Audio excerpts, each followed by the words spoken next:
together, the wood and the idea. And the first question in your mind is going to be the kind of a double question. Do I have the wood? Do I have enough of it? And how wet or dry is it? Later on, when you're craftspeople in your own shop, you can say, well, I want to use this plank, but it's 15% and maybe more than that inside, which means that if I saw it up for a cabinet or a sideboard or something, I'm going to have to wait 6 weeks, 2 months for it to be dry enough to use. So I've got to be making this other thing, this chair for this person, out of mahogany that I've had for years and it is dry, and wait for this thing here. And it's apt to be one of the realities in this shop, because despite all of David's wonderful efforts to rotate wood and keep it, bring it in time and do all these things, we do have wood that's more dry than some of the other. And, you saw this up into elements, and I guarantee you that the things that are coming off the saw flat will not be flat tomorrow morning or 3 days down the line. You're going to have to live with the fact that this stuff is going to move a bit on you. And it's just a fact of life. Once in a while, somebody's got something that's been, if this plank has been indoors for several years, very little will happen. It may just do a little tiny bit of something. But if it's straight out of a garage or a shed at north of town, storage or someplace, it's the humidity outside. You saw it up. This place is a lot drier. It's going to do things. So, waiting is apt to be. I'm not saying it is a part of the equation, but it's apt to be, unless it's a very specific wood and it's very, very dry. I think that we get a minimum of motion out of the spalted maple we got from Gary, for example. Partly it's spalted wood sort of loses its energy. It goes limp, and it doesn't necessarily have the force that some of the other woods does. But anyhow, all right, we started out with that. I've got this idea. You can even back off and say, well, just close your eyes and try to imagine this thing. And, well, John, you and a lot of you folks with it. Is it light? Is it dark? Does it have a pattern to it? Does it doesn't have a pattern? Just in your fantasy, I think that not all of us are able to, certainly I'm not able to draw well enough and do on paper whatever it is that I want to do with that box over there. And already I'm discovering, as most of you are discovering, that the first mock-up you made, 9 times out of 10 is a lot bigger than the idea you had. I mean, it just seems to happen, Put it up, it becomes 3-dimensional, and you say, wow, and it's like, and it's true even after years of experience. I'm fairly close, but the actual object is going to be a little smaller than that. So okay, you've got this idea, you start imagining light or dark, you look for wood, and the first thing that happens is that you've got to be realistic in the sense, is there enough of this particular wood to do the job? And leave me with a little bit of spare, so if I spoil one little element, a part of a frame, the leg of a table, or a chair, a small part, I don't panic, because there is not another piece of, well, mahogany is fairly homogeneous, but even it varies. So, it's a question as to whether we at the school have a piece that would fit onto this one. So your idea has to be either this plank, which will make a sizable table, or certainly a complete chair, or a large cabinet. Either it by itself, or it together with a wood that you think goes well with it, or it goes well with it. Daniel asked me about this koa, and he wetted both of these, and I said, well, they're very, very close. There's a pattern difference, and maybe there will be a shade difference. And so we come to your feelings, your taste about things, and someone else's. Somebody else wants something that just jumps out. I mean, there's a very almost violent contrast. And another person, it's enough that they're not identical woods, but they're close, and you have a soft little transition. So, about ideas and sizes, I think that very, very early on, we've got to be acquainted with this book match thing, in the sense that it is not only pattern, but it is shades. That wood, when it grows, you have these fibers, maybe it's roadwood, maybe it's not roadwood, and you have these fibers, and when you open up a book match, not only is the pattern important, but the shades of the two woods put together are important. How important? There's a door over there that, in a way, leaving out a lot of aspects, is an illustration of that somewhere along the line, you have to determine it. A person will come along and say, "Ooh, that looks great." Another person will come along and say, "Well, gee, I don't know. The right side looks lighter than the left." And then you turn it over and he said, "No, and then now the left side is darker than the right." Because when you do this flip-flop, then the alternate side changes tone. In other words, they both change, but it's the opposite. You get a light and a dark, and then you get a dark and a light on some woods. Now remember that if you carry that argument to its ultimate, the message is never book match,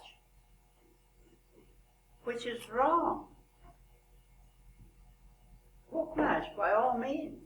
And if you get a good result, fine. If you don't, then you yourself discover that, no, that's not the way I want it.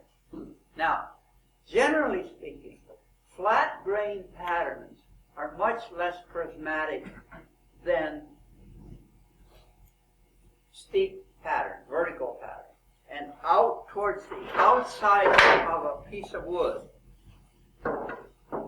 this part here, if you were to open this up and book match this, you'd have a terrific contrast. You'd have light, dark. There'd be a lot of contrast. If you go down the middle, supposing, and you have flat grain, whether it's in this piece or another, there will be very little. If you saw this mountain plank up and take a part of it and book match it, it'll be hard to see the difference between the two halves. They're very close. In other words, what I suppose we're talking about is experience, in the sense that eventually you pick up on all these things. But there are general rules. The book match, well, you don't have a book match pattern on your doors. Do you have book match there anywhere? Well, yeah, that sapwood on the center of the door. Yeah. A wood like ash, there's very little of that prismatic effect. A tropical wood that's rolled, you'll just have to find out. It depends on what parts of it go together and what happens when they, because basically it's prismatic all the way through, because it's light, dark, with the fibers going like that, and so it's an open question as to how this would look if you book matched it. I don't think it would be very apparent. The difference would be very apparent because you have stripes pattern all the way through. You could cut this ash and open it up in a book match, and I don't think that there will be anything disturbing about it. Whereas in a plank of maple, it may be. So there's nothing like experience, and I don't think that all books or, articles about woodworking dwell on these aspects. And I certainly think that any one of the magazines is full of work where people have done book match, and you see obviously that there is a shade difference. But the total impression is also very important. I remember years and years ago, one of the first things that I did when I had my shop set up, it was just a tiny little place. I had the machines and the wood and everything there. And a delightful couple came to me and they wanted a huge hutch. It was showcase above and storage below, and there were special drawers for silverware. They were people of means, and they wanted me to make something, and they wanted it out of cherry. And the doors were frame and panel with book-matched cherry there. And I may somewhere have a photograph. It never appeared in any of the books. It was the largest piece I ever made. And I distinctly remember the vivid difference between the two halves of the panel. It didn't disturb me then, and it's not going to disturb me today. It was a fine cabinet. Everyone who looked at it liked it. There was the fact that there was a book match there, and there was a slight shift in the shades. But the cabinet as a whole was harmonious. So somewhere along the line, you've just got to, determine yourself how you feel about what you're doing if you're going to work with wood. There are patterns which cannot be opened up and book matched without disturbing them in a way. How much do you disturb them? Is it enough to say, ouch, I don't like that? Or is it just evidence of the fact that someone has put those things together and the pattern has shifted a little bit, and it's not an absolute book match with the same text on both pages, mimeographed, It's no longer mimeographed, it's handwritten. So, you either like it or you don't. So I'm not saying that there aren't rules. I'm not saying that, comment here or there is irrelevant. It is relevant. We're here to help you. We're here to even warn you sometimes. We were talking yesterday about this pattern. This is a big pattern. It's not necessarily benefited by making a small jewelry box out of it, because then you end up with most of it gone and a sort of just straight line pattern. To another person, the beauty of this is that it's contained. It's got air around it on both sides. In other words, it floats. To frame it in, you wouldn't want to frame it through here. You'd want to frame it out here and out here and keep the balance. So, big pattern, small idea is, not always the way to go. You're looking for something that's pretty neutral or has a little tiny pattern in it. And you're saying, well, that's a jewelry box plank, and this is a blanket chest plank. This will be great for the panels on a blanket chest. On the ends, maybe it'll be just a little bit constricted, but on the long sides of the blanket chest, it's going to be great. So this is the beginning. And then you say, well, how much of it have I got? And the pattern is also evident on the other side, miraculously. This is one of those planks where there's an obvious bow in it here, see? And that's what's giving us this pattern. Is that you've got the wood going like this, and you're sawing through it like that, and you get patches of it coming up. A little hillock,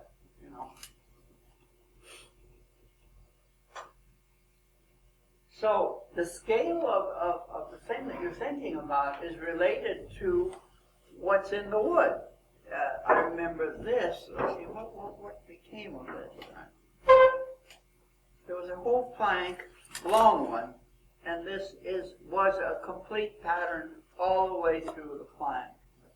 There's less of it over here, as you see. It's already coopered by Mother Nature, because when it was sawn, it was obviously a lot wetter inside than it was outside. I don't think this came off of a tension from a kiln, although part of it might have. But I think most of it was that it was wetter inside than out.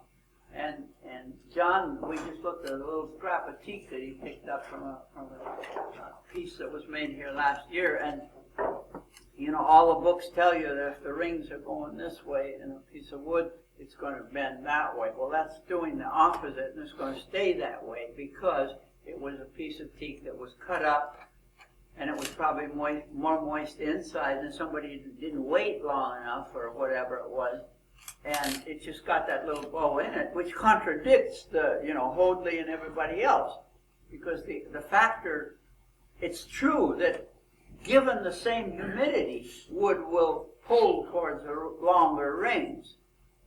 But with a difference in humidity, the humidity is more important than the rings. See? So you have books that you know, we're constantly reminded that if you have a piece of wood like this, it will want to go that way, because these rings are a lot longer. And you look in lumber yards, and where there's air-dried wood, this is always true. Because if you cut a tree, well, you can look at some of the flitches outside here. I don't know whether they confirm that or not, but that's wood that David cut up with a chainsaw mill. And inevitably, in yards, that wood will go this way. In other words, it'll go towards the long rings, pull more. But if this wood, I remember early on I mentioned this to you, that if this is a lot wetter inside here and you cut through it, then probably, despite the laws of whatever it is, whatever book that says it, those things could do this, because this wants to shrink and this wants to shrink. Whether they'll both go the same direction, you know, as much is an open question, but they'll want to constrict where they're drying. So if this plank is wet inside and you saw it up, then, you know, looking at the rings is one thing and saying, well, it's got to go this way. But if you saw through here, it's very likely that the pieces may bend that way, because they're going to dry inside there, and they're going to shrink as they dry and pull that way. So, you know, trying to weave these things together is a little bit difficult for me right now, as you hear, but I'm jumping from thing here. You've got the idea, and if one wood won't get you all the way, do you abandon the idea? Well, it depends. If it's a little wall cabinet and you had thought of a certain wood with a certain pattern and there's not enough of it, you're in trouble.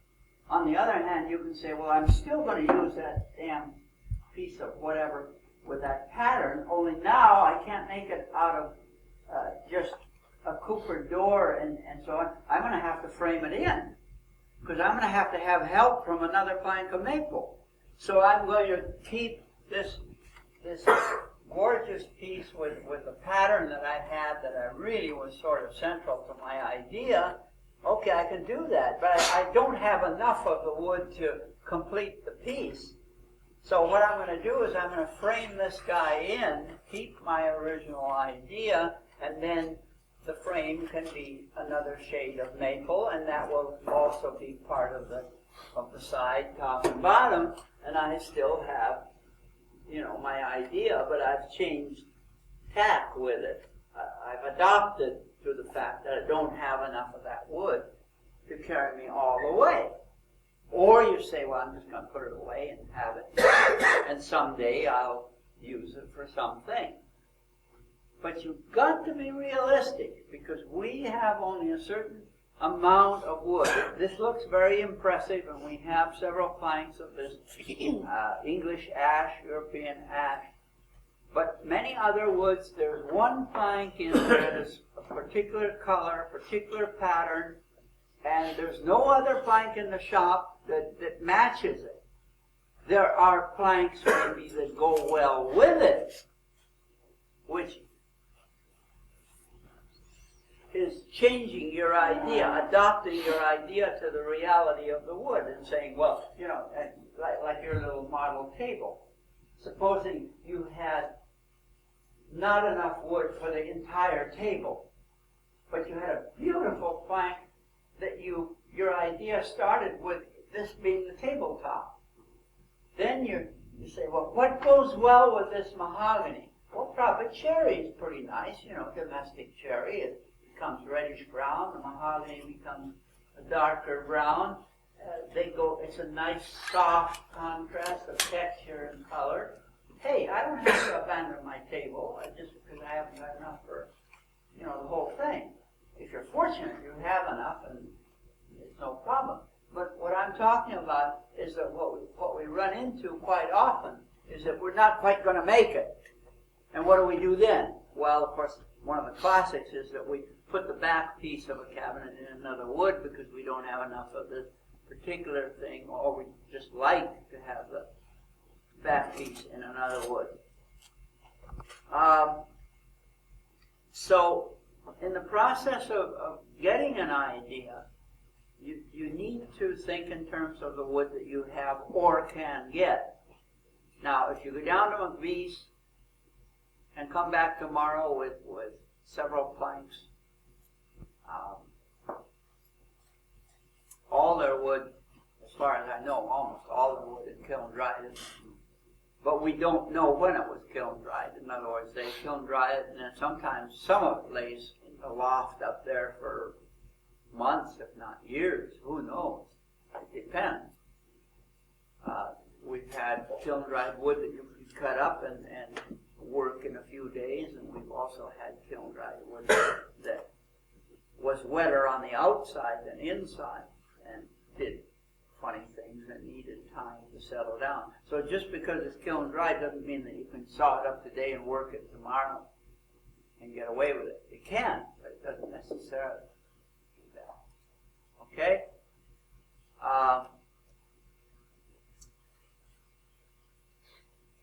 Give me some feedback now on some of the things that are happening to you and that you're discovering as you make sketches or you know, mock up or get ideas. What are some of the things that you find happening? Give me some tips. I keep having to reel myself in, just like you talked about my idea being bigger than a project. I keep reeling myself in, get back to simple lines, simple equations with my drawings and what I want to do. Well, yeah, that's right on the money. At the same time, I'm a little wary of the word simple because it can mean simplistic. And I just don't think that a little jewelry box beautifully done is all that simple. You know, you can say it's simple in size, but it's not necessarily simple in concept. So let's be careful with the word simple. It shouldn't mean simplistic in the sense that all you're doing is just making a very indifferent box for the sake of it being the first project. A thing can be quite intricate and yet easy to make. It's not necessarily true that because it's intricate, it's extremely difficult. You know, it can have some shapes and things that seem impressive and are beautiful, but it's not all that tricky to make. You know, something with flared legs or tapered or whatever. That's not getting into all kinds of highly technical problems. That's just creating a beautiful object.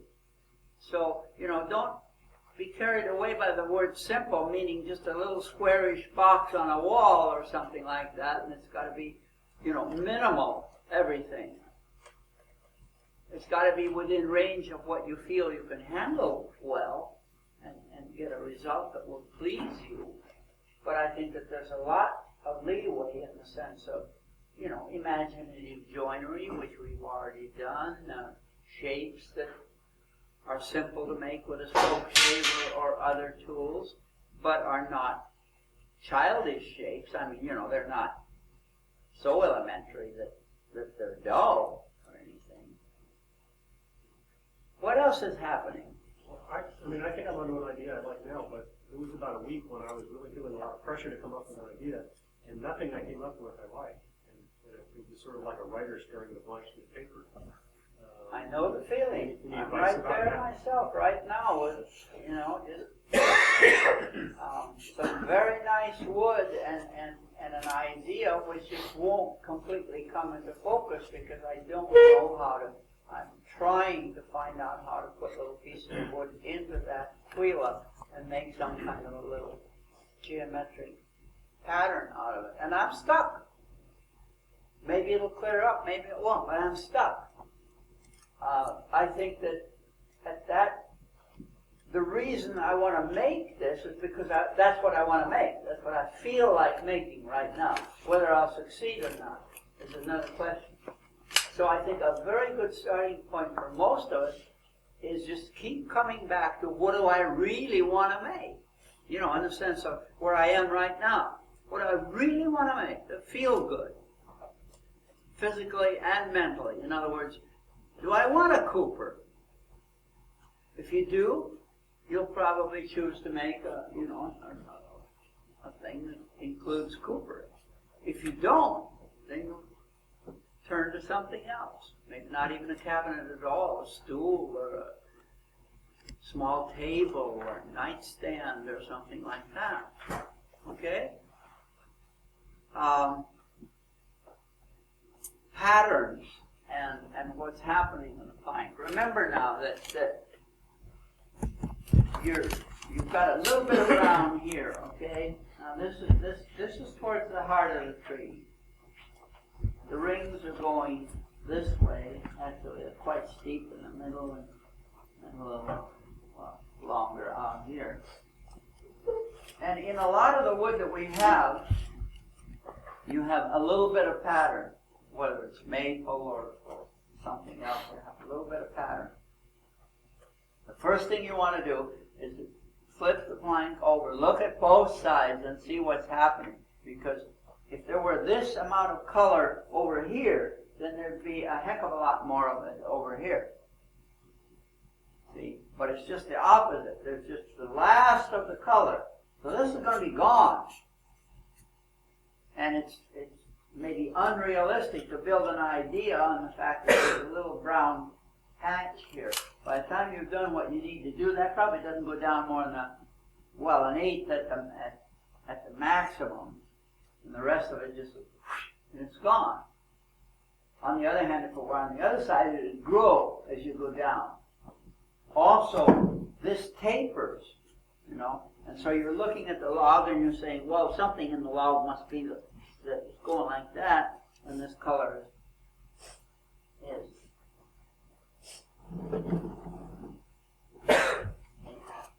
You've got a patch of color up here. It peters out, and you look and you see that goes down. The chances are that the wood is going, at least in that area, that the wood is going that way, and you cut through it this way, and that's what you get there, automatically. Okay? Sometimes, in some woods, you've got to be doubly careful, because in pear and sometimes in maple, the most beautiful color is some kind of chemical reaction of the wood to damage. In other words, this color comes, probably it's related to this shape that's in the wood. And I've had, just absolutely gorgeous pieces of maple, and they've got this greenish color going through it. And if you look, there are microscopic little shapes there.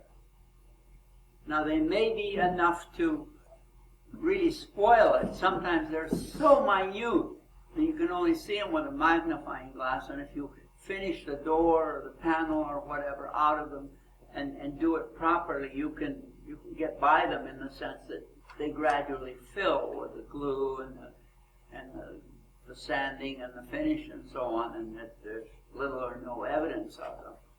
But it's something you need to consider. In some woods, a sudden bit of bright pattern, and we've got cherry, let's see, where was that cherry? That for every, oh, that's a plank in here.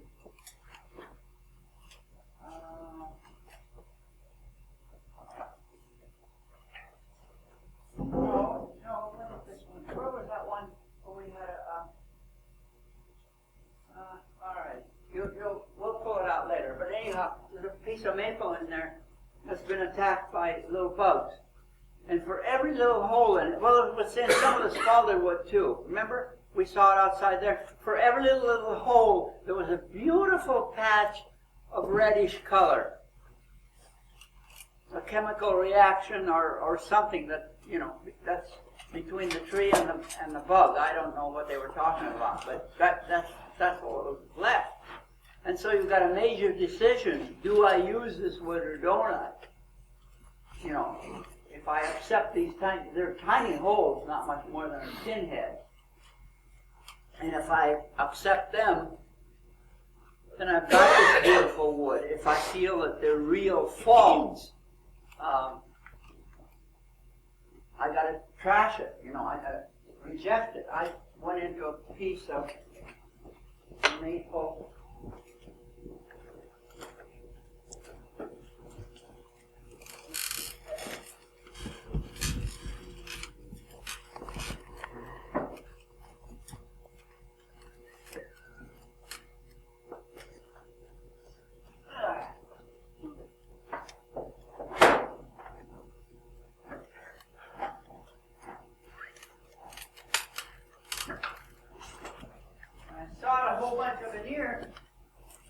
Out of it, it's folded.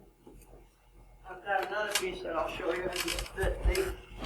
The little creatures have gone in on a slant, so that instead of little holes, there were these real bad faults in there. And of course, I'm not going to repair that. I just had to stop selling veneer out of this as soon as I came to it. And there's very little evidence on the outside where that guy went in there.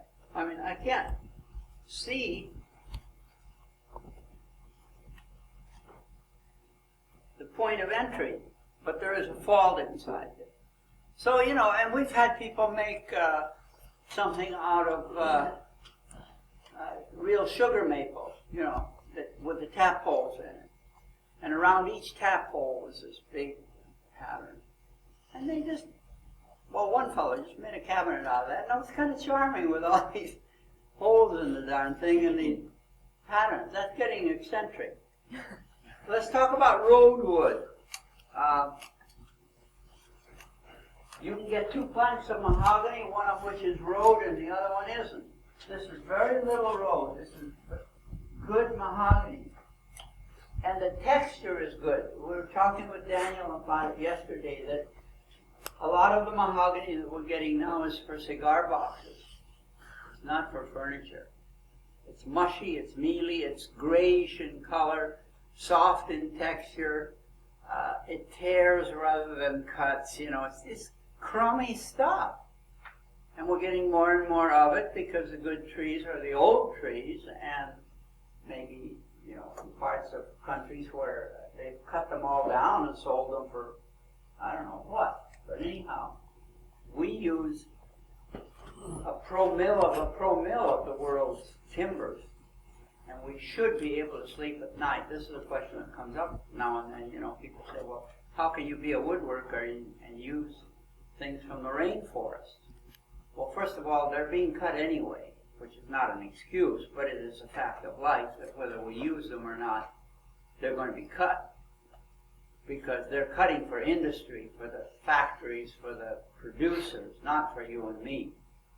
And they're cutting anything that they can get their saw on, whatever the name is. So a as far as we're concerned, we're using a tiny, tiny fraction of those wood, and we're trying to do our best work with it. So I can sleep at night. I'm not, going to go and jump off the cliff because I'm using wood from the rainforest. I would waste it, and I think it's criminal to do some of the things that are being done with rainforest wood, using them industrially for things that you really don't have to have that precious Amazonian wood for that particular house. There are people who have their floor in things that you and I would just be broken up about. How could you ever think of making a floor out of that wood, which is, disappearing rapidly from the planet? And it's true, it's a beautiful floor, but my God, think of the other things that you could do with that wood. And sometimes they'll have it out in their shed or out on their deck or someplace, So let's not, David is in touch with people who are getting wood directly from natives in a particular region. We support that kind of cooperative effort where they really do get the money for their wood. But all in all, we just have to take what we can get. And I think you're discovering that, not only is it doubling in price, but it's on the way out too, some of it. Yeah. Is that your experience? Yeah. And we're getting woods that nobody really knows anything about except the Indian name. And you take it from there, you got to make your own discoveries. If you're going to start buying wood, there'll be a lot of stuff in some of these small companies which they've got an Indian name for, and maybe it's identifiable, maybe it's not. But the thing that is important is how does it look and how does it behave. So you really want to go beyond that dirty surface and take a look at the stuff. And remember, there's not just color, hard and soft, but it's texture. It's texture. You look at this piece of mahogany and say, this will be nice to work. I can take, Seth's plane. Well, you'd take your plane. I wouldn't take it. Seth could take his plane and do beautiful things with this plane. It's only slightly rolled, and it will plane beautifully. It's firm. The thing about Cuban mahogany was just as much the texture, even more it was the texture than the color. The color is a mahogany color in Art Nouveau books. It's not very far from what this will be with some finish on it. So color-wise, it's hard to identify. But any person with a feeling for wood would immediately say, my God, a piece of cold Cuban mahogany, and they'll go in there and they'll work it, and it's just a joy. It's got a certain quality feel to it. You know what I mean? Some woods have quality feel and some don't. And we've got woods in here that David bought from the Indians, and knowing that we'd use them, for trial and for minor things and so on that have a texture which really never will be beautiful. No matter what you put on it. You oil it, it looks dirty, you do this, you do that, you're still faced with the fact that it's not a beautiful wood. Although people react differently, and some people think that certain woods are beautiful that maybe you or I don't. We have our taste. Believe it or not, this is maple. Some years ago, after I'd been in Japan, my friend sent me 4 planks. I think one was cedar, one was maple, one was oak, and what was it? Was that a beech? 3. Did a beech come there? Yeah. But this is maple, and it has almost a rubbery feel to it. You cut it, it just carves so wonderfully. Just wonderfully. And this is the color of it. It was a big plank, had a lot of checks and things in it, and a little bit of spalt on one end, which I used in a little cabinet that I made. You use the spalt along the corners. And about 30 or 40% of the plank was usable. And this is the last crumb that's left of it. But a lot of it was waste. So, if you're, Rahi, if you're thinking in terms of a cabinet in that English brown oak that's out there, let's suppose, maybe you're not anymore, but let's suppose you are. the first thing you've got to do is to measure the size of that cabinet, the amount of wood that you're going to need against that plank, and really get it out there, because it's not a perfect plank. It was a tree with knots and checks and color changes and twists and things, and you were going to talk to John about that, because he looked, he has some experience with one of those planks. So you've got to get to the reality of it. This is a plank with very little waste. There's some. Here's a big knot, and there's not much wrong with the other side. A little bit, a few small knots. But let's say this is 70% usable wood, but only 70. That piece of mahogany, unless I'm wrong, is 100% usable. Of course, if there were a check on one end, you've got to make, you'll make a small allowance for that, but that's negligible. You've got to find that it's all usable wood. And so you make a list. One of the things you want to do early on, as you sketch, is to just take your pencil and say 2 sides, 17 by 32, a top piece, 18 by whatever, back piece, door, frame, panel, etc. Make a list of the stuff. Then go to one or more planks and just kind of, with or without our help, just stand there and think. Okay, now this is ash. It's not prismatic. I can think book match here. So if there's a check or a bad knot on the other side, I can think in terms of book matching and having a door that's, from a part of the plank that I like. It's got some rhythm here, none over here, but on the other hand, the grain is closer on this side. It's very, very close grain here and a little coarser grain there. But if I book match this, I'd get a little bit of this happening, and then it straightens out. Here, the grain is pretty straight here in the middle. But out here, there must have been something going on in this tree. But this isn't the outside of it. This is in a ways. So it's got this rhythm there. On the other hand, if you went over here, you'd say, well, then I get a real, real quiet door, And if it had some color, then you'd have to settle for the color reappearing in a book match, but the other side of the door or panel being quite different, having a lot of color on one side and maybe no color on the other. And you'd have to decide. That's better for a back piece than it is for a door. On a back piece, it's usually against the wall. Although if you want a cabinet that's harmonious all around, then you have to think differently.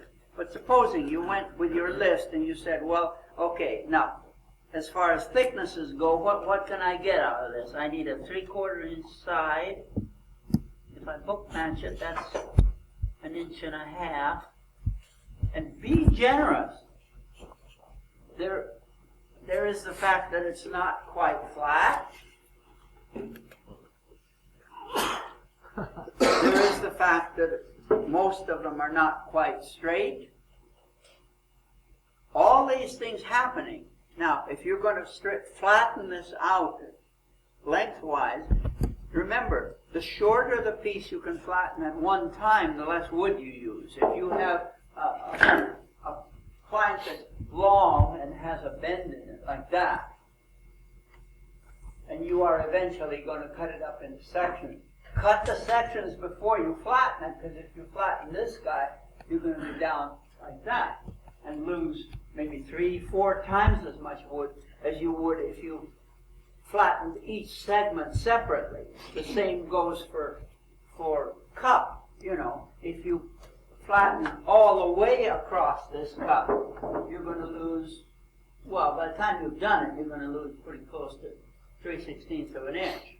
If you cut it in two and flatten each segment, you're going to lose almost nothing.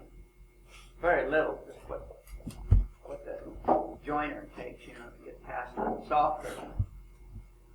But more important than that, well, a part of it, of course, they're all hooked together. But more important than that is just knowing the sizes of the pieces of wood that you want and where they're going to come from the plank, and then being aware of what happens when you bookmatch certain woods, that the outside is usually much more prismatic than the inside. That is to say, the part near the bark, because the tree spirals.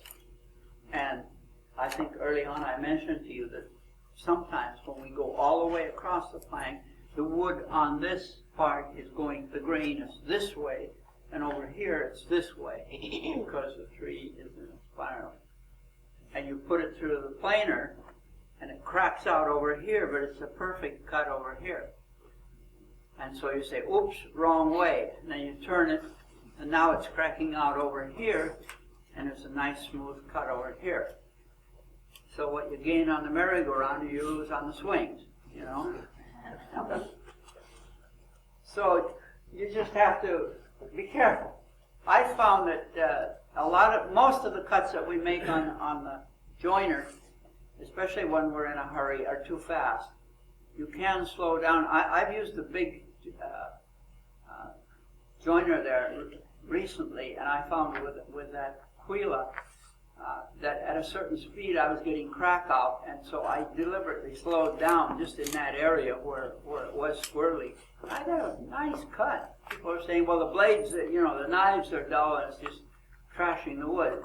It didn't for me. I just made slow cuts with it and it went by those squirrely places just fine. So also remember that it's not necessarily true that a micro cut on that little joiner is better than a decent cut. I mean, I'm misusing the word decent. What I mean is a cut that you really feel. Sometimes people set that thing so micro fine that it's hardly touching the wood, and they have to make 4 passes, whereas if it were dropped just a hair, it wouldn't be trashing anything. But you'd be getting a good cut, and it'd take you 1 pass or 2 passes instead of 4 or 5. Now 4 or 5 are not only time consuming, but it means that David's going to have to go in there and knock down that machine and change the knives much more often than he would if we, made maybe a little bit more generous cuts. It's not, maybe I'm being too finicky about it, but when you have your own shop, it'll make a difference, because you will be aware of the fact that there are ways of using machines, bandsaws, etc., where you're saving gear rather than, just going in there, because you're going to have to replace it with time and money.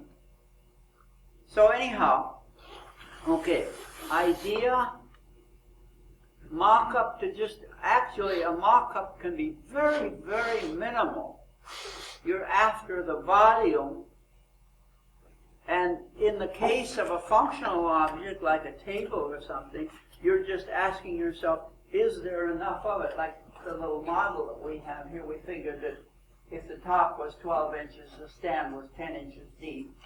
And that's reasonable. It's fairly minimal, but it is okay. But you get down to 6, 7, and you don't have a steady table. If you design a cabinet that's shallow, that's only, say, this deep, and you want it on a stand, you better start thinking of curved legs or some kind of doohickey down by the floor that, sort of like a sawhorse, on the principle of sawhorse, that comes out farther than the cabinet, forward and maybe a little bit back, but even more important, forward, because when the door is open, the cabinet starts getting heavy. Forward. You pull out a couple of drawers, and you hear that crash from the other room. But anyhow, function is a responsibility, and early on you need to think of where it's going and how it's going to behave when it's used, not just when the doors are closed, but when 2 doors are open. And if they're glass doors, they're fairly heavy, and if they're thick wood doors, they're also heavy.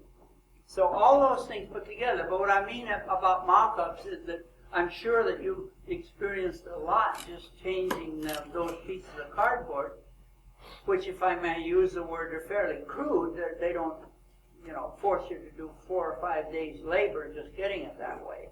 But you got pretty close very quickly. You sought out some forms that represented the frame doors.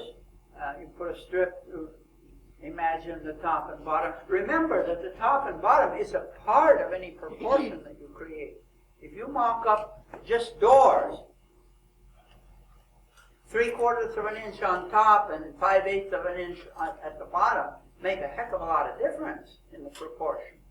So be careful. And if you're going to make the door first, it may be the better way to go around, because if you say, well, okay, this door is too long, but I don't know how much too long it is. Probably, I had an idea for a long and narrow cabinet, and probably I'll cut it down, but it's easier to work, it's easier to cooper right now, and I can have it a little bit longer than it needs to be, and then I'm going to look at it plus the side, and when I look from over there, it looks a lot wider than it did before, But remember that, 3/4 of an inch added there and there, this is the proportion, not just the door. The door plus the top and bottom. You don't have to be exact about it, but it's a good start to learning, to, what you're trying to do all the time is to gain your own security, to gain your own sense of knowing what you're doing, and worrying less and working more.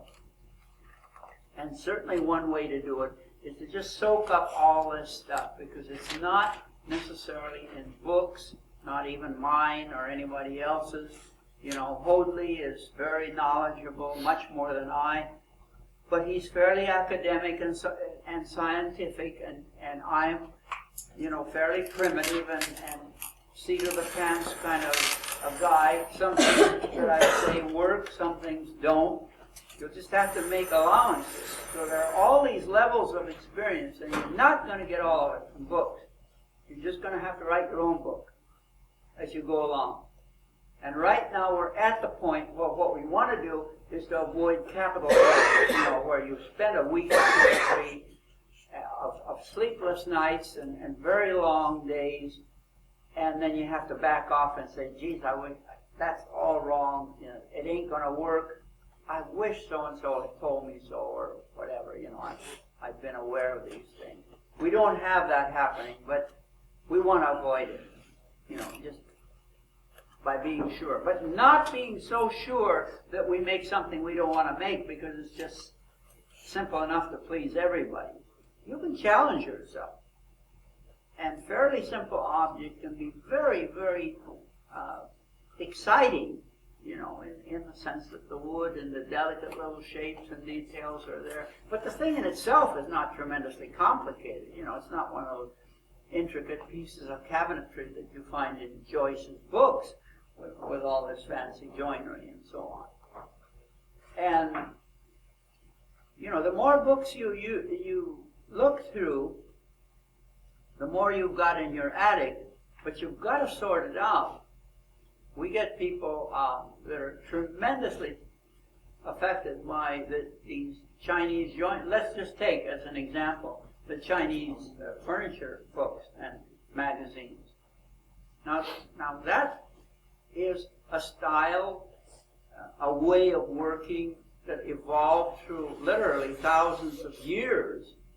Some of the woods that they have over there, you and I will never see. Rosewood and a few others, Paduke, are pretty close to it, but they've got some woods with strange names that are wonderful to work. They have this kind of texture which adopts itself to the intricate joinery that they have, that you see in the books. You can't do that joinery in balsa wood or whatever. Icky mahogany, yucky mahogany. It won't work. You can't get the accuracy, you can't get the grip, and you can't get the final, wonderful texture that they've got. You notice that furniture, and you see the dark woods that they've used, and there's a lot of it has a minimal amount of finish on it. But the wood is just so beautifully handled that, just simply using it will give it a finish. Although they have their little secret finishes. So if you're, influenced by something and want to do an interpretation of that, be careful. Because if you do a non-Chinese thing and then put Chinese feet on it, it may not work. So you need to know what it is that you're borrowing, and how you're going to use it. I don't want to, be a source of confusion, because one can go on with this and you get into things that are around the corner, around the bend, that will come up, and we'll take them as they come up, and those of you that are going to be bringing out planks and hopefully we'll just stop and call everybody over and say, look, Daniel is planning this thing, and here's where the parts are going to come, and we're marking it out, and we're looking at both parts of the plank. And it's a mutual experience that everyone enjoys, in the sense of being very practical, and you've got the actual reality of the wood and maybe a sketch or just an idea that a person has in their head. Remember, when you sketch, try to react if you get something that looks very wrong. In other words, if you look at a box, just put it on your bench. It's a perspective drawing. You see how parts of it go toward the point. They taper off into the distance in both directions, which is what Paul Reiber is, partly about, showing you that. It doesn't have to be accurate, but if it tapers in the wrong direction, where it's getting bigger as it goes away from you, you get a distorted view of it, and it's not necessarily, a help to your idea, because it can throw you off. So try to, just keep kind of the ABCs of it in mind when you sketch. Now, you don't have to, remember, you don't have to sketch to scale. I find it very inhibiting to take a rule and say I'm going to make a 1:5 or a 1:10 sketch. I think most of us are much more comfortable with just doodling. But if you doodle something and you've got something that's promising, you say, well, gee, this looks like something I want to make, whatever it may be, a little bit like this, a little bit like that. Like Paul would say, there's a point over there and a point over there, and sometimes it's higher, sometimes it's lower. Remember, we were looking at the model of the table here, and Mike was engrossed in the two rails. He's got a carved front rail. It's very, very intriguing, very nice. And he found that with the back rail straight, that there was a conflict there, that it was disharmonious. So he's going to curve the back rail. That's partly because the rails are quite a ways down from the top of the table. If those rails were tucked right up under the table, you'd have to be picking something up off the floor in order to see that, because you don't look up at the table ordinarily. So when you design something, think of where it's going to be, just roughly. Is this the kind of thing that's up on a wall where I walk past it? If I have a cabinet on a wall, then sooner or later I'm going to experience it from all different angles, and maybe a variety of, small variety of height. So what I want is for it not to look bad anywhere. It'll be better somewhere, and you'll say, well, gee, the best angle, the angle that I like the most is right here, where I've got, a bit of the side, quite a bit of the front, and so on. But if I look here, it's not bad. And if you look at it, Jacques, it's still okay. So just think in terms of when you mock up, that's important. Not just the front view, but those other views are important for whatever you're going to do.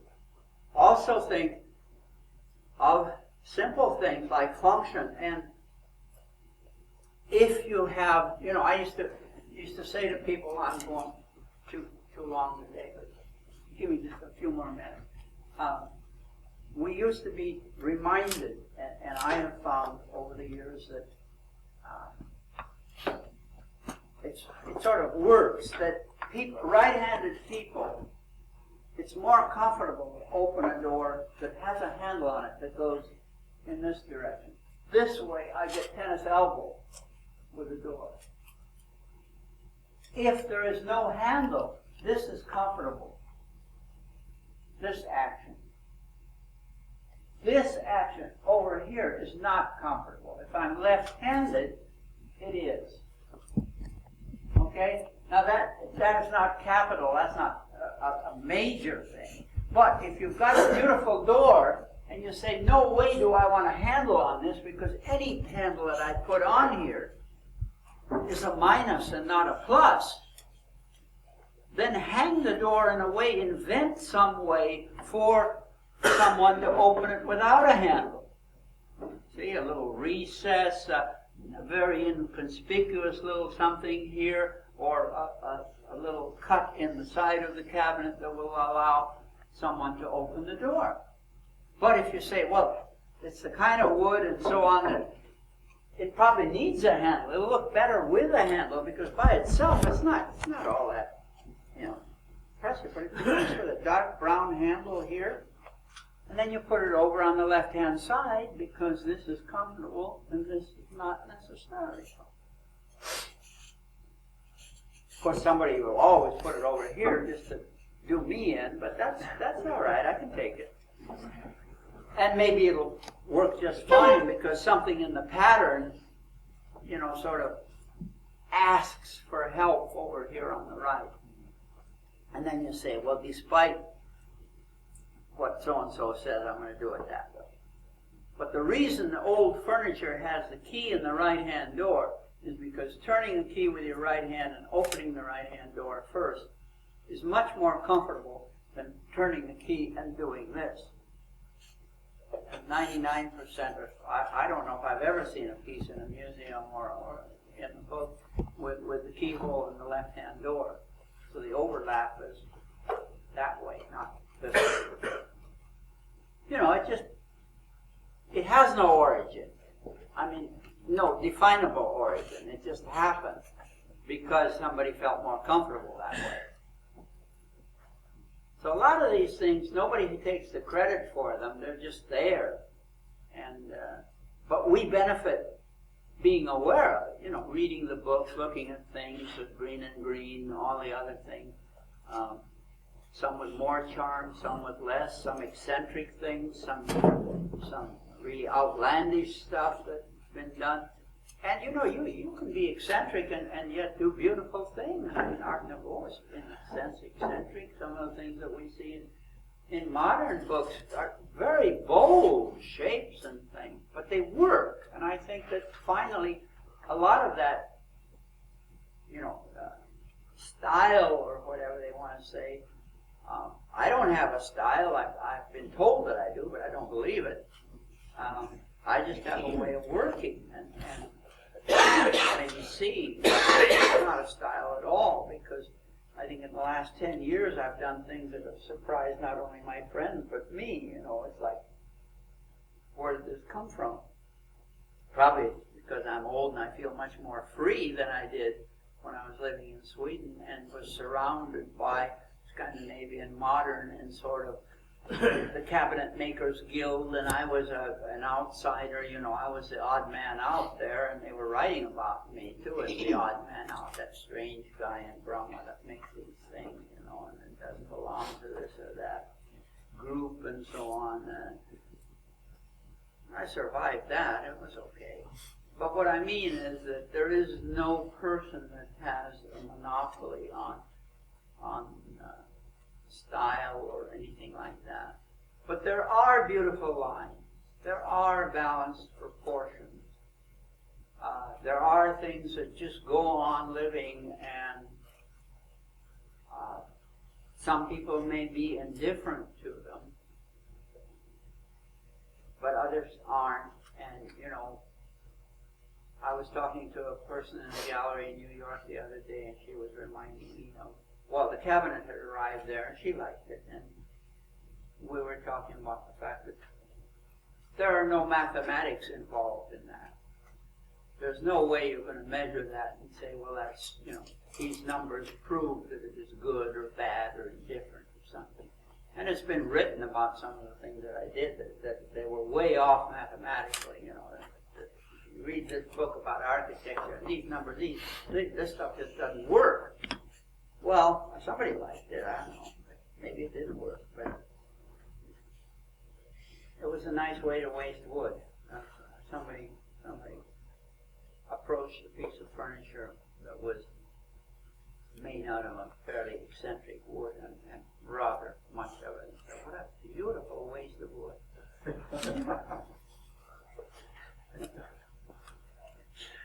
Okay, well, we can take these things up as they come up, with you. I don't know whether this has been of any help to you. We got any loose ends? Let's I just. have a question about some of the wood that has the powder puts holes, the insect holes. I assume that if it's been killed dry, those things are all dead. But there are people bringing in wood that it's fresher or they cut themselves or whatever that's air dry. Do we have to be concerned about those insects? Very good point. David, help me. Yeah, you do need to be concerned. Although the holes mean that the larva has left. It's the larva that does the damage. It's the little worm.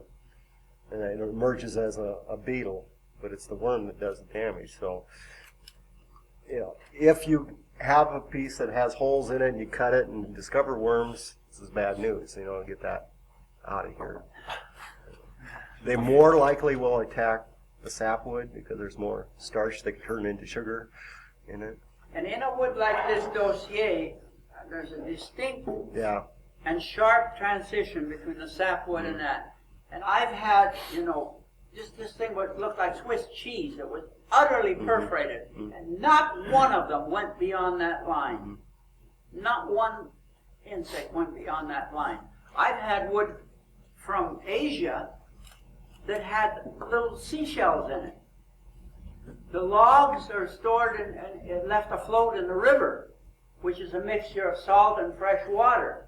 And sometimes they float there for years before they put them through this little 10-cent sawmill, that they've got with them. This stuff. And it's just full of all kinds of stuff. And little shells. I think I had a photo in one of the books of a piece, I don't remember if it was Paduc or Dossier, with a distinct difference between the sap and the heart. And in the sap, it's just trash. And right where the heartwood sits, it's just perfectly okay. It's the little holes you got to watch out for. The larger ones are just bark beetles, and they leave. But it's the little tiny holes that are trouble. I've got a friend, he imported these little shapers, and he's a fellow that developed a chainsaw mill, lived in Jersey at that time. And his wife liked to carve, and he'd call this guy up in Stockholm and order 4 or 5 planks of European pearwood. And he was telling me once in New York, it comes to New York Harbor and goes through the authorities there, the customs. And somebody heard something, a little clicking sound or some damn thing. And they got the Army and the Navy and the police and the mayor's office and everybody in town after that wood, and they put it into quarantine, and they threatened to burn it. And it took him about 6 weeks to prove the fact that it wasn't, infested.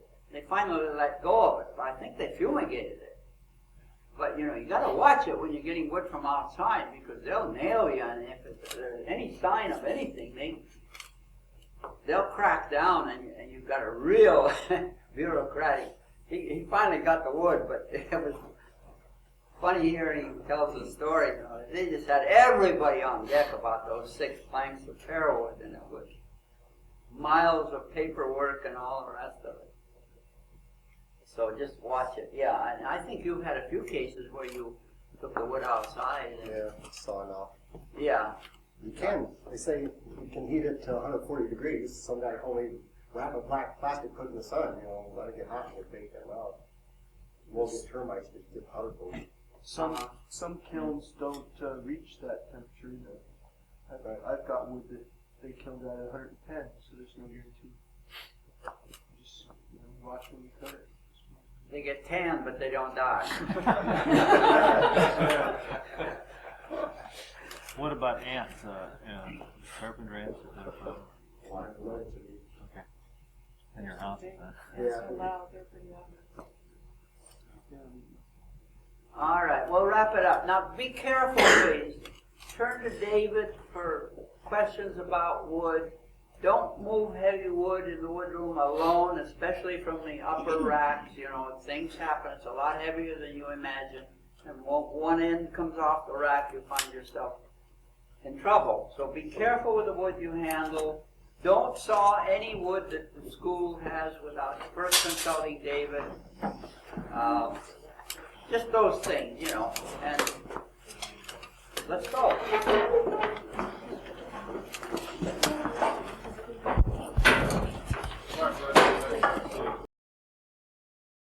Pulled out a piece of quilted maple there. Beautiful plank. It's got some pink color going through it, Beautiful plank of maple on that wall. But I'm sure that if you took a piece off, especially near one or the other edge, and book matched it, you get a terrific light dark contrast. It really would just pop at you. Whereas if you did it with this cherry, it would be very, very mild and maybe not even noticeable at all. So gradually we're just picking up on this, the kind of wood. And we're talking about this. Also, I mentioned to you that if you have a plank and you discover that you want to use, one part or the other part, remember that in the middle you can go down here and you get vertical grain wood for rails, etc. If you need to. You say, well, I haven't got any vertical grain wood, it's all flat grain. What I've got left is flat grain. What do I do with that? It doesn't look good when I make rails or something. You don't have to cut it to this width and make a rail. You can cut it this way and then, get the rails and things that you want. Okay? Now keep track, within reason, keep track of what the plank is doing. In other words, over there on this one, there is suddenly, in the middle of that plank, there's suddenly a beautiful spot of color like that. Now that probably tells you that looking from the side, the grain goes probably fairly straight for a while, and then it goes up, and then it goes down again like that. And this is the color here, this patch. I'm not saying that that's for sure. Sometimes it can be a dip, and you see. But usually a dip, well, let's see. If there is a dip. Look over here and see what.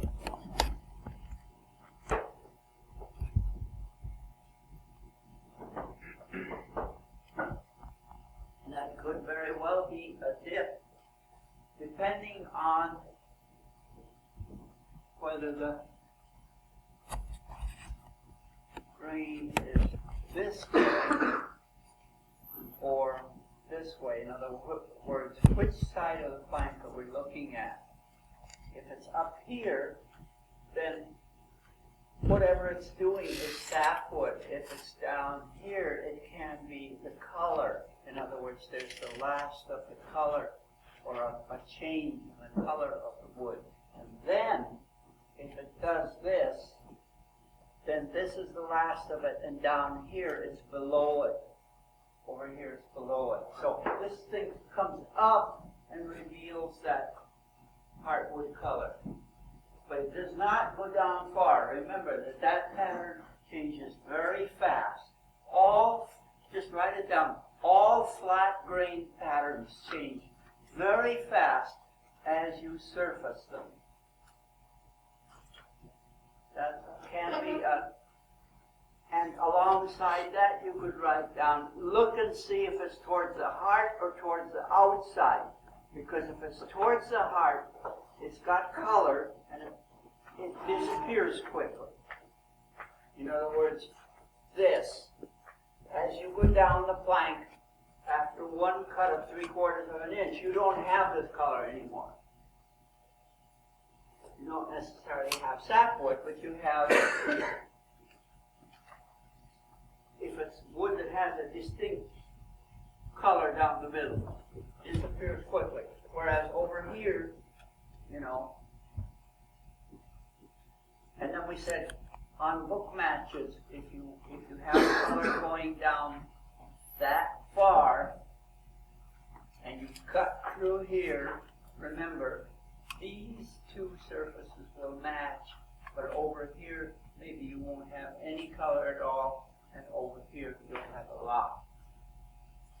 Okay? Now, we're talking with Steve here about his little table, which needs like 14 inches of width. And we were just considering where to get the wood, you know, what to do, how to match it. And it's a very, very relevant question he asked, you know, about that. When you've got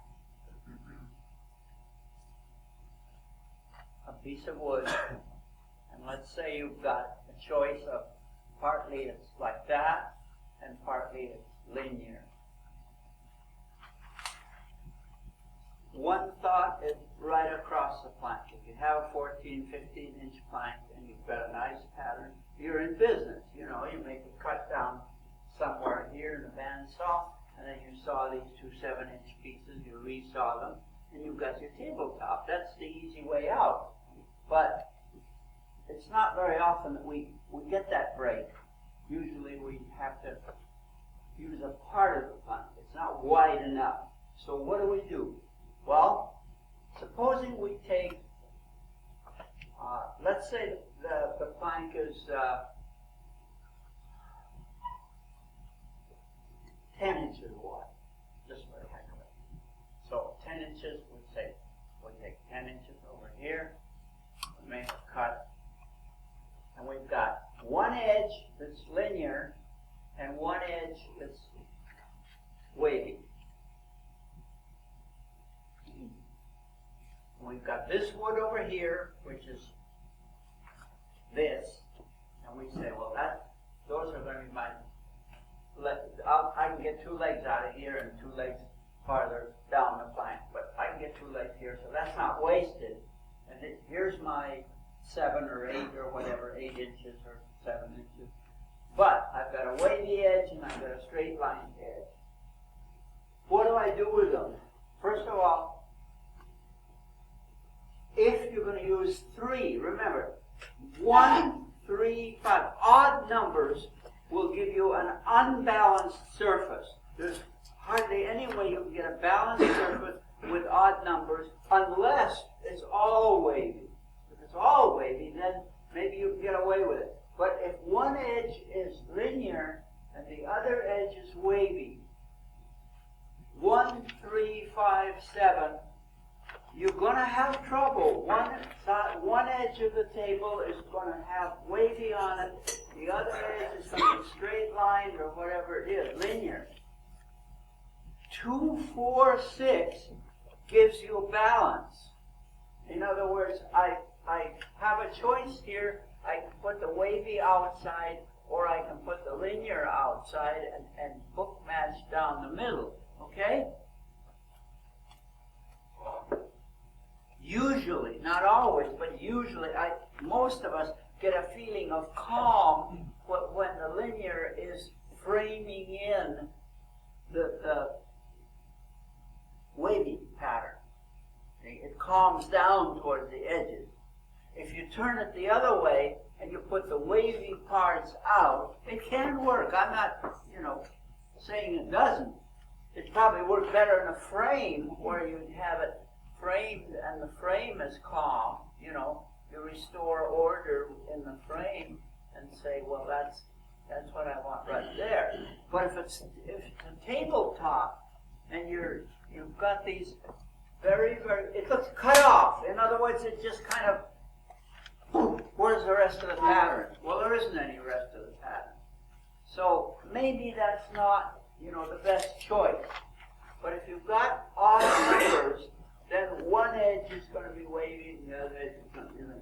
So when you plan it, or when you look at the plan, you say, well, okay, I've got a nice pattern from here to here. This is all I need. These will give me some posts or rails, or, you're thinking in terms of all the components of the thing that you're going to make. This is what I want, and I'll get, my cuts. These will be the outside, the waiting part will be towards the middle. So you're whenever you've got these planks, a piece of chalk is great because David will forgive us. It's easy to erase with a rag or one of these, whatever. Chalk is fairly harmless if you go in there with felt pen or something. That's maybe not so good. Also remember, always go down, not on some woods especially. You've got to go down a ways to see the real color of the wood. A lot of woods, we were looking at that pear plank over there. Pear is typical. I think fruit wood seems to be that way. That when they cut the tree green, and there's all this sawdust and stuff on it, and it's green, it seems to oxidize a different color outside than in. I've gone down an 1/8 or 3/16 on pear. There seems to be a dark layer, or at least let's say different, not necessarily dark. It can be even lighter. And inside is another color. So you've got to get down there to see what the heck it is you have. The most harmless way is to just take a small cut off the end, rather than, dig down deep. But if you need to, go down and find out the color. On mahogany, it's very little. On this wood, just a few strokes of the plane will tell you the real color of this cherry. But the saw curve from the mill is very seldom the actual color. First of all, it's been made a long time ago and it's oxidized, and secondly, it was real juicy when they cut it, and now it's dry and different down below. So think of that too, okay?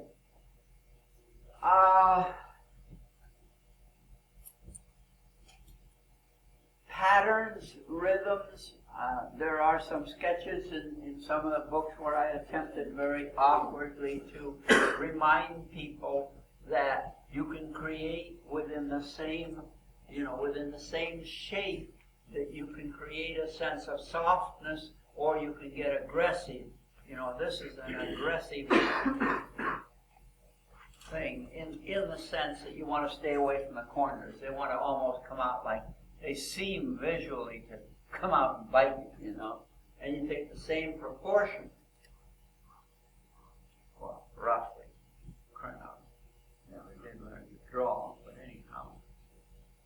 You take the same proportion and you can create the beginning of an oval, because you didn't have straight wood anyway. If you have straight wood, there's not much you can do. Douglas fir, it's just going to be what it is, and that's fine. Nothing wrong with it. But remember that whether it's a tabletop or frames or anything else, you've got the chance to make it soft or make it hard, especially when it's framed in. Then the pattern can be pretty neutral, and then you frame it in, and the frame is nice and soft, or the other way around, whatever you want. But you can do things with it. In other words, it's a graphic material. Remember that. And remember, too, that if you're tempted to work with these curves and things, try to get a balance so that this is not leaning up like that, and this one is maybe, fairly straight, but one of them's cockeyed, and this one's got a lot of bend here, and then it suddenly straightens out. You want balance. And it's not my balance or anybody else's balance here in the building. It's just what you're looking at, And just keep reminding yourself of that. You're not adhering or following my way of doing things.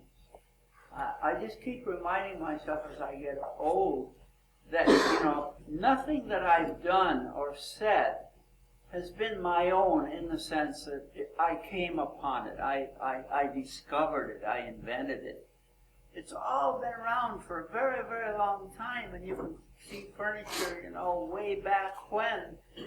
You look closely at Shaker, you look at other things and so on, and you've noticed that people, when they get sensitive about their material, they make these discoveries themselves. They start using it in a way that makes sense, adds something more to just the volume or shape or whatever it is that they're working with.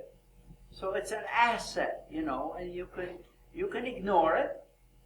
I mean, we've got examples all over where you ignore it. But I think that the more you ignore it, the more you're tempted to rely on sculptural shapes and wild and woolly things that will sort of compensate for the fact that you're not getting those shapes out of the wood, out of the grain pattern. You're putting them in there. And I think a lot of people that do the most eccentric things in wood in terms of lamination and so on don't really regard or aren't truly aware of the fact that you can have much more moderate and modest shapes, but with the help of the wood, you can create effects that you don't have to turn to the bandsaw and curlicues to do it, The wood will do it for you, if you're lucky and have the wood and use it properly. Sooner or later, you're going to come to table legs and you're designing, some of you, tables and things, and without going into too much detail, just remember that straight is perfectly okay. We don't have to curve things. There are some beautiful curved table legs, as there are chairs and other things, but it's not a must, because really the most classic of all shapes is where they just leave the outside perpendicular and then they go and taper the two insides, not that much, but the idea being that you compensate for the tendency to seem to come in that way by just taking the insides easily. I know that I've seen an interesting modification of that where they came down very, very gentle taper. I'll leave this supposed to be straight out here. And then they just did a little bit on the inside only. So there's just an endless amount of things you can do. Remember, and I think you've been told already, in fact I know you have, that ideally you don't want flat grain on two sides of a leg and vertical grain on the other two sides. We talk very much about 45. It's not necessarily 45, give or take, because the 45 becomes most important when you're cutting double curves. Remember, single curves, it can be an asset, but not necessarily, because it puts a second curve into what you're doing. And if you're cutting a single curve, that is to say, you're cutting through this way, then having the grains slope like this or like this will produce a curve here, which maybe you don't want because the leg's only got one shape, and you're visually putting a second shape in it. See what I mean? So ideally, maybe pretty close to vertical grain, and if it's mahogany, then the flat grain is not so offensive. So you could say, well, almost, but not quite vertical. And if I put a little curve in it, it won't be all that apparent. But if you take a piece of wood with a lot of angle to it and cut a single curve, then that front view is going to slant in one direction or another. whereas actually what you're after is just one shape like this. You follow me? But if you have a double curve or a double taper, Reni's, what she's working on, maybe somebody else, you've got a double curve, then this 45 rule towards the middle, in other words, I'm going to curve it on this side and this side, no, this side, I'll mark them that way, the curve is that way, and if I cut a curve there, I got the grain working with the curve in both directions, okay? Another way to get a double curve, that is to say, there are two ways basically to get a double curve. One is that you have a template, you have enough wood to be able to put the template on in one direction and get this curve, and this is that thick in the other direction. You put it on there that way, and you get a curve in two directions. Okay? You saw it out in both directions, but you need the stock. Now, a lot of the wood you get here is 8/4, and sometimes that won't contain the curve that you want. You've got plans for a leg that's, the stock is that wide in one direction, and it's only this wide in the other direction, and you're planning to saw it, curved in both directions. What do? Well, you do have an alternative, but technically it's fairly difficult, and we'll talk about it later, and that is that you cock the leg. You saw a single curve. You use this, you saw a single curve, and then you cock it at an angle. This is going to be, say, a table or a chair, and you cock the leg at an angle, and it curves in both directions because it's set that way. That make sense? Now, in order to cock it that way, you've got all kinds of logistical problems, and I don't think that we should dwell too much on them, but just in principle, you've got only a few choices. You can cock that thing that way and have some really Mickey Mouse joinery coming in here. It's been done. You've got things coming in here, and you're trying to get these faces proper, and you're wondering where the joinery is going to go, and so on. It's a real drag. It can be done, and I've seen plenty of, well, you and I have seen plenty of chairs where at the back it is that way, and they have dowels or spline pennons here, and they should go at right angles to the joint. I drew this one that way, and that's really not the way you put the pressure on. You pressure. There's a kind of an unwritten law that the joint is at right angles to the face, but we'll talk about that later. But the thing is that you've got another choice, and that is that you have the leg this way, and then you have two 45-degree angles, and then you have, well, I'm not drawing it properly, sorry, but then you have right angle joinery and a leg that maybe it curves out of ways and it's set at 45 degrees, okay? Now the start of that is that you have a little cradle that is at 45 degrees with a piece of masonite or something under it. You set it up in the bandsaw, and you feed your square piece through there, and you get two 45s. But there are things that you need to consider. First of all, it's going to take quite a bit of stock, because the relationship of this to this is irreversible. For every bit you take and narrow the leg, you also narrow these. So there's a direct relationship. If this is 2 inches, this has got to be a certain size. I can't tell you what it is, but it's got to be a certain size. If you're down 1.5 inches, then automatically this changes too. Okay? So you can, for what it's worth, you can remember that. If anybody wants to start out on this, I'll help them. In fact, I made a cradle here the other day. You saw it laying in the machine room here. I made a couple of them that are ready to go, and one can do that. There's one other way to cut one shape and get another angle at the top, and that's that little cabinet that's illustrated in one of the books where the leg has got a twist in it.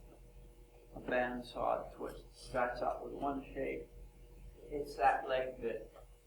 I don't remember the name of it. I know it doesn't the name of the cabinet or not. And down here it's like this, and these lines coming like that. Is it something like this one? And from the side it's like that. Huh? Is it like somewhat like this? Like Is that the one we saw last year? Craig did one. Oh, years Craig did ago, one. Oh, and I okay. made a copy of it. Yeah. Is it something like Yeah, that? yeah. That's that one. Right. I don't remember how this evolved. I think it started out with that one in oak that was, the legs were thicker near the floor, and I wanted to caulk them, and I, started playing around with the bandsaw and came up with the fact that up here, this is straight. See, there's a rail, and there's a rail. They're pretty much at 90 degrees, and yet the leg is at 45 down here. And it's fun to do. It takes practice. It's fun to do. But what's an edge here becomes a surface here. In other words, seen from the side, what's an edge here goes down and becomes, let's say there's a point there. It does that. And from the front, much more gently, this is exaggerated, it does that. So that what's a surface down here becomes a line over there. And it's a fun thing because you kind of freehand it through the bandsaw. You draw some lines, by and by you get lucky. But let's just leave it as a kind of a thing on the other side of the horizon for the time being. There's no reason to dwell on it. But in other words, right now, I would say stick to the simple and straightforward. Get the shapes out of your 8/4 plank. If you're going to taper, remember the 45. If you're not going to taper, if it's a straight leg, the 45 is less important. Depending on the wood, it can be almost parallel. In Douglas fir, it shouldn't be, because Douglas fir has such a vivid pattern on the flat grain and such a quiet pattern on the vertical grain that it makes a great deal of difference. Again, you're thinking in terms of the wood that you've got, okay? On maple, it's apparent, but less apparent. On mahogany, it's still less apparent. Flat grain mahogany is, well, yeah, there's a difference, undeniably, but it's not that striking as it would be in another wood. So just remember that. Teak has got a vivid pattern too. Here's mahogany. Thanks, Larry. And there is a difference. Sure there is. But It's pretty vertical. yeah, it is. This is a vertical grain, and on this one it's that way. On this one it's that way, and it does make a difference. But it's less critical than it would be on some other woods. You're going to, some of you, quite a few of you are into cabinets. Let's just touch on a couple of points that you need to think of early on in terms of how am I going to put this damn thing together, what help. How am I going to do it? If you're doing a frame and panel door, you need to know the size sooner than if you're doing a Cooper door. A Cooper door, you can say, I'll make it a little big. I'll keep it an inch or two longer than I need. I'll add a little bit to the width. Remember, the thing that I was mentioning before, that when we cooper, we got this edge over here like this, and if you don't want to keep it that way, and now John has kept his that way because he's going to have right angle hinges here, and that's real handy, and he's made a rabbet that's angled. But ordinarily, supposing you're going to have the door on the outside of the cabinet, you're going to cut this way, and you're going to lose more than you think. So if you've got a 13-inch door, and it's 13 inches from here to here, watch it, because you're not going to end up with 13. You're going to end up with less than 13. Okay? Just, so you'll know. I mean, it's something that affects the result. With frames, frame and panel doors, let's take them first. You can come pretty close in your side, and you've only got a little tiny bit to plane, and that's your margin, because you've chosen the stiles and the rails in a way that you're not going to hack away at them. It's not a rough guess. It's pretty close to what you want. And one of the problems then, where you have a change or don't change, is at the middle. You've got your two stiles, and you've chosen to have them each 1.5 inches wide, let's say, or whatever it is, measurement that you have. And probably they are wider than these. They should be, because twice this is real wide. I should have drawn this wider, because that would be more of a decent relationship to it. Sometimes these are even narrower. But anyhow, twice the outside stile in the middle usually looks awkward. It's real clunky in there. Now, the question is, you've got these two frames, you made them this way, and you've allowed for the fact that there's going to be an overlap in the middle.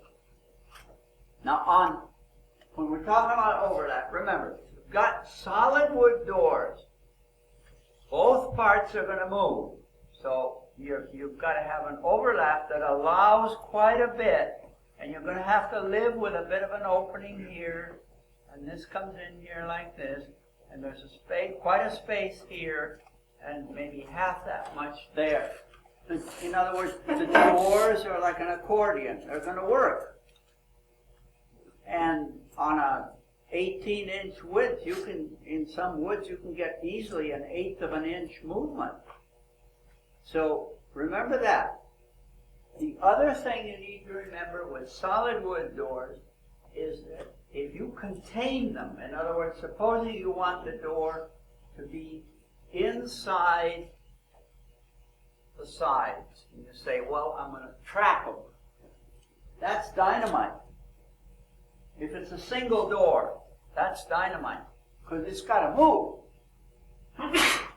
And, it's going to pop something. Or it's going to be wide open over here on the other end of it where it's not hinged, supposing it's hinged over here. Then it's going to move here, back and forth. And you need to think about that early, because if you're going to live with an opening there, it's kind of like you can't hear the wind whistle through it, but you can imagine it doing that. It doesn't feel right. And I don't think that it feels right when you have two doors in the middle and there is no overlap. It's like you're not really looking in there because it's pretty dark inside, but it's a fun feeling. They do it in kindergarten, but they do a lot of things, and some of them pretty charming too. But anyway, there are ways to contain this thing. In other words, you can, with the help, for example, you could have it, let me do this right now. Supposing you were going to contain it. We had an example, we had a cabinet here, I think it's Rick's cabinet, somebody. Well, we have this door.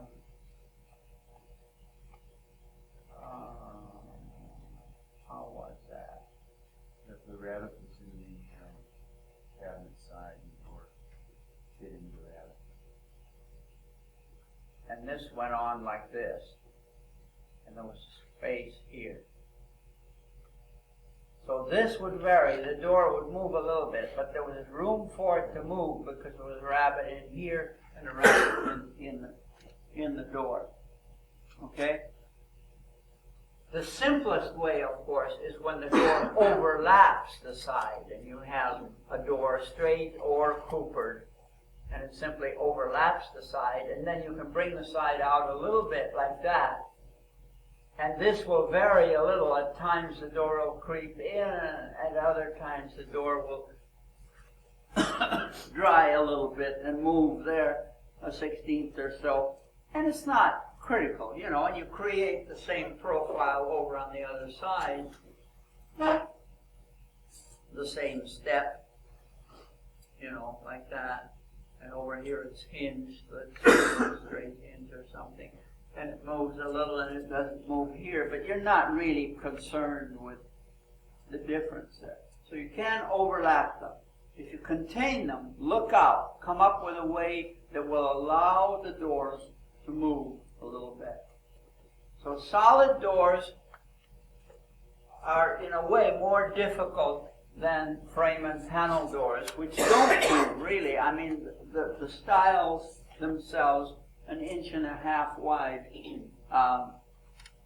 they move the thickness of a postcard or something, really not more. They're very insignificant. So we're talking about the middle now, and what do? We plan our door and we say, I want these 1.5 inches, and I don't want them to change. I don't want them to change. That means that in order to create an overlap, now on some page of some book there's an awkward attempt to explain this. There are some sketches there you can brush up on if you're interested in it. There's got to be an overlap. So I've got to glue a piece onto this. This is my left-hand door. I'm going to leave it as it is. It's still 1.5 inches. I can be pretty casual about the piece that I glue on. It can be bigger than I need and can come up higher than I need. I just glue a piece on there as close to the color and pattern of the grain as I can.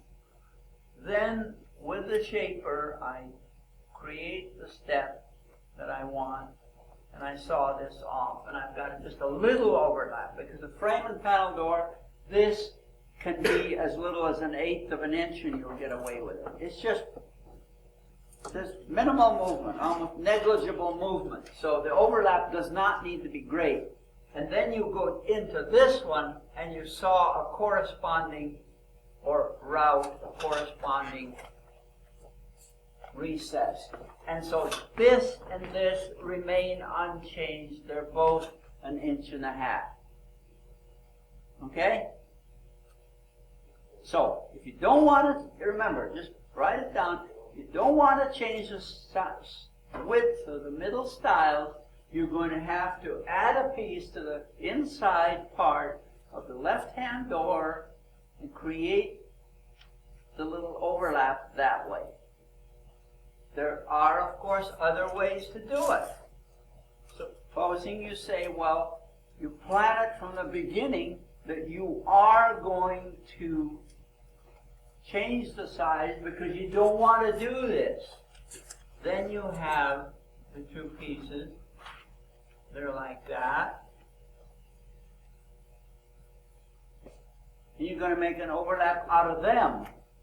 Now, if you go in here and do this, and then you go in here and do this, they're not in proportion, but they're there for you to see. This becomes narrower by this margin. So you've got one style that's 1.5 inches, and now the other one is, say, 1.25 inches, just for the sake of even fraction. Okay? So the left one's narrower. How do we avoid that? Well, if we planned it so that we want to make them narrower, we just lop off this piece off of this one. Then we make the overlap. Then we make this, and and now this distance is equal to this distance. Okay? All we've done is just pared off 1/8 of an inch off the right-hand door before we rabbited the notch. And then we've gone into the left-hand door, and now both of them are, whatever, narrower. Does that make sense? That's another way of doing it. But you've got to take that off of there if you don't want a lopsided thing where one part of the door is 1 1/4 and the other part's 1 1/8. It'll probably show. And I have at times done that, and then after I'm through, and you have this discrepancy where this door, well, we'll draw it deliberately wider. This door is wider than this, and you've got the overlap already done, or it's like this. But now this off-center, I just made a little groove in here. And then you have 2 lines. One of the cabinets shows that, and I'm not the inventor of that, but the actual middle of the whole thing is there. But this line is offset, and this line is offset, and you got a double line there. That works best on very refined woods where the grain pattern is insignificant. Otherwise, this disappears in the coarse grain like ash and so on. It can work, but it's not necessarily something you want to do. And it belongs, I think, to a veneered, maybe a fairly refined piece. So let's not pay too much attention to this because it'll just follow you up. And just stick to this. Remember, if you don't want to change the width of the middle stiles, you're going to have to add a small piece to the left inside of the left-hand door. It's not difficult at all, it's easy to clamp on there. You can be casual, it can come up higher, and then you'll just take it through the shaper and pare it down. It can be wider because being wide it's stiff and easier to glue on maybe than an 1/8 inch sliver, or something. But all these things are very, very easy. But what you got to remember is that in planning it, you need to be aware of that, because otherwise you end up with like, wow, what's going to happen here? Suddenly, you've got a choice that you don't want to make because the stiles are going to be smaller than you had planned. If you want to keep the size, then you do that. Okay? Now, one last thing. I'm taking a lot of your time, but I think that I'm trying to stick to things that you'll need. Hinges. We will talk in detail about hinges. As we go along, we'll stop at somebody's bench and look, here's a door with a rabbit, and this is what happens. But fundamentally, when you plan your carcass, if your door is going to be outside the carcass, now you don't have to shape this to the door necessarily, because then it becomes pretty aggressive here. You can leave it flat and the door still comes against it or whatever it is. That's not criminal in any way. And you don't have to bevel the door. You shouldn't try to bevel the door to fit this. Just keep this combination. When you got this, you don't have to use L hinges. You can use straight hinges. You can plan it so that your hinge is going to be here and your door is going to open all the way. It'll be perfectly okay. There's nothing to keep the door from opening properly. You can tuck that door into a very minimal rabbet.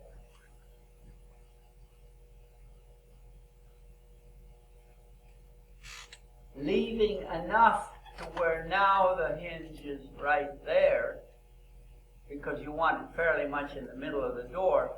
But what the purpose of this rabbet was mainly to thin out the door seen from the side. You say, well, it's really awkward if I see the whole thickness of the door. I don't want to Jim, see that. why wouldn't you bevel that edge of the door? Because then you'd be creating the same. Wait a minute. Why wouldn't I bevel this? Yeah, just a hair.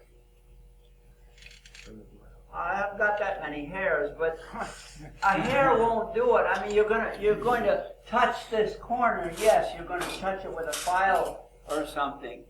But a bevel, if you've coopered, if you have a surface that has a shape, and then suddenly you flatten out a small segment of it, it's very, very noticeable, and it's almost contradictory. Why, when everything else comes at me like this, why does this edge say nuts to you? You know, it's like, I'll do what I want. I'll do what I want. I don't care about the rest of the shape. I'm going to go my own way. You can do it, but it's not a help to you. That's my best explanation. It's not a help to you because really this is just the same kind of fit as if you have a flat. You're still going to fit them properly. You're not going to ease the fit by flattening it. So it's a good question and it can be done, but be cautious, you know. On a flat door, it's not a problem because it's already there. Of course, if you've got a V door coming against a flat surface, and remember that when you round this corner, even if it's with a Takes a lot of rounding. small plane or a file, it's going to make a difference in the fit right away. So you want to do that before you put it on hinges. If you do it afterwards, then there's going to be an opening. You've fitted the hinge with the door right against that surface, like that, and then the door comes down like that, and then you've removed a little bit from the corner. Oops, you've got an opening. So, okay, but I was just going to mention the mechanics of it, and again, there are pages somewhere with an attempt to show how some of this works. Now, this will work, and I have even somewhere an example where a door has, it's kind of cute really, it's got a little doohickey like that, and then the side of the cabinet comes out that way, and there's just space enough in here for the hinge. I think I can let in a little bit. So the hinge is in the middle of the door, but it's also in this little groove at the side of the cabinet. And it's kind of cute. And over here, it looks like this. This is the cabinet side. This is the door. And there's something for you to open it, because it's on the right-hand side, and you just go and open it like that. It was fun. You know, I just did it in the sense that there was exactly room for the hinge here. And it was neat. I don't think I'd do it if I had two doors. One of the reasons I did it was because I wanted this little profile over here to be able to open the door anywhere I want to, up or down, in the middle, or anywhere, you know. Is that just a flat door? Pardon? Just a flat door or a Cooper door? It could be either. Could be either. Really. It's a no-handle door. It's a no-handle door. Now we're getting into rabbits, and we say now we want a deep rabbit. We want to hide most of the door, whether it's a curved door or a straight door. We want to hide most of it. Now, when we've got a deep rabbit, we got no room for a straight hinge. See, there's no way. We're out of business. So we're immediately thinking L hinges.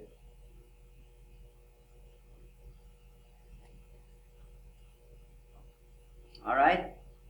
Now you can go down quite a ways. We've got cases where most of the door, like I think John, you've let most of your door in, haven't you? And it looks very, very refined. But let's say we choose to let half or 2/3 or whatever, a third of the door in, and we no longer have access for a straight hinge. We have to use an L hinge. Okay. Now an L hinge is very simple to fit, in the sense that from the bottom of the rabbit, you want the hinge fairly much in the middle of the door. After all, just mechanically, you don't want the hinge cockeyed towards one edge or the other edge. You want it pretty much in the middle area. Not only because it looks good, but because making a rabbit fort near an edge, if you were to let the hinge way out here, you know, just, it's precarious. It's a cliffhanger. You can chip it out and so on, and it's just not what you want to do. So it'll be fairly much in the middle. And then if you want the hinges to coincide on all parts, this is the distance you're interested in. You have a shim, or you measure your way to where you have the hinge out from this edge a certain distance. I have a shim, and that's my distance, and I use it on all 4 corners. And that's my starting point for it. And then I just put the hinge against that and mark it. Okay? The L hinge is very nice because you have this as your reference. This is the edge of your door and the edge of the rabbit. So you have no measuring to do here except that you just put the hinge gently against the edge of the rabbit, and that's it. But remember to do that when the rabbit is completed. If it's just roughed out on a table saw or something, and you're going to work it down, then you're going to create an opening there. So you want the rabbit done when you do this. And then, of course, the other reference is just simply the edge of your door where the hinge goes that away, and this is your reference. It's flush with the edge of your door. So that L hinge is easier than you think to fit. It's only when we get into cockeyed angles and so on. We'll talk about that later on, and we've had people do doors that required special hinges